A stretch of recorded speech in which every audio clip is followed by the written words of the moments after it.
ভারতীয় আগ্রাসন ও আগরতলায় বাংলাদেশের সহকারী হাইকমিশনে হামলার প্রতিবাদে রাজধানীতে বিক্ষোভ করেছে পূজা উদযাপন ফ্রন্ট। এতে অংশ নিয়ে বিএনপির সিনিয়র যুগ্ম মহাসচিব রুহুল কবির রিজভী বলেছেন, অশুভ উদ্দেশ্যে ভারত সাম্প্রদায়িক আগ্রাসন অব্যাহত রাখলে বিহার, ওড়িশা ও বাংলার দাবি করবে বাংলাদেশ। হিন্দু মুসলিম ঐক্যবদ্ধ লড়াই করে দিল্লির দাসত্ব খান খান করে দেবে বলেও মন্তব্য করেন তিনি। মাঠের অলরাউন্ডার আমি, আর ঘরের অলরাউন্ডার টাইলক্স। টাইলক্স টয়লেট ক্লিনার, ক্লিন মানেই টাইলক্স। সকালে জাতীয় প্রেস ক্লাবের সামনে থেকে এই বিক্ষোভ মিছিল বের করে বাংলাদেশ পূজা উদযাপন ফ্রন্ট। ভারতের আগরতলায় বাংলাদেশের সহকারী হাইকমিশনে হামলার প্রতিবাদে আয়োজিত বিক্ষোভ মিছিলটি জাতীয় প্রেস ক্লাব থেকে শুরু হয়ে পল্টন মোড়ে গিয়ে শেষ হয়। মিছিলে অংশ নেন বিএনপির সিনিয়র যুগ্ম মহাসচিব রুহুল কবির রিজভী।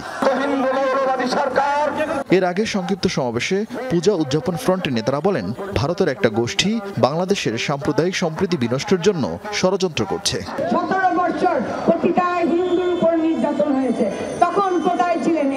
বাংলাদেশ নিয়ে ভারতীয় উগ্রবাদী হিন্দুদের আগ্রাসী মনোভাব ও কিছু মিডিয়ার অপপ্রচারের সমালোচনা করেন বিএনপি নেতা রিজভী আহমেদ। বলেন, এদেশের কারোর জন্য নয়, ভারতের উগ্রবাদী গোষ্ঠীর মায়া কান্না শুধু পতিত স্বৈরাচার শেখ হাসিনার জন্য। আগরতলা সহকারী হাই কমিশনের গেট ভেঙে সেটাকে টেনে নামিয়ে ছিঁড়েছেন। এটা তো প্রচন্ড আঘাত, করোনার আঘাতের চাইতে বড় আঘাত দিয়েছেন আপনারা ভারতের সাম্প্রদায়িক শাসক গোষ্ঠী। আমরা কি এটা ভুলে যাব? রিজভী বলেন, এদেশের হিন্দু মুসলমান একসাথে দিল্লির আগ্রাসন রুখে দিবে। আপনাদের যদি অশুভ ইচ্ছা থাকে, আমরাও তাহলে বলবো, আমাদের যে নবাবের এলাকা বাংলা, বিহার, উড়িষ্যা, আমরা সেইটা দাবি করব।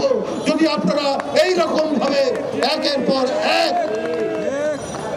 পর এক ভারত বাংলাদেশের বিরুদ্ধে আগ্রাসী ভূমিকা পালন করে, এখানে যদি সিরাজউদ্দৌলার মোহনলাল একসাথে লড়াই করতে পারে দেশের মুক্তির জন্য, দেশ রক্ষার জন্য, ঠিক একইভাবে আমরা হিন্দু মুসলমান আমরা লড়াই করব, দিল্লির দাসত্বকে খান খান করব।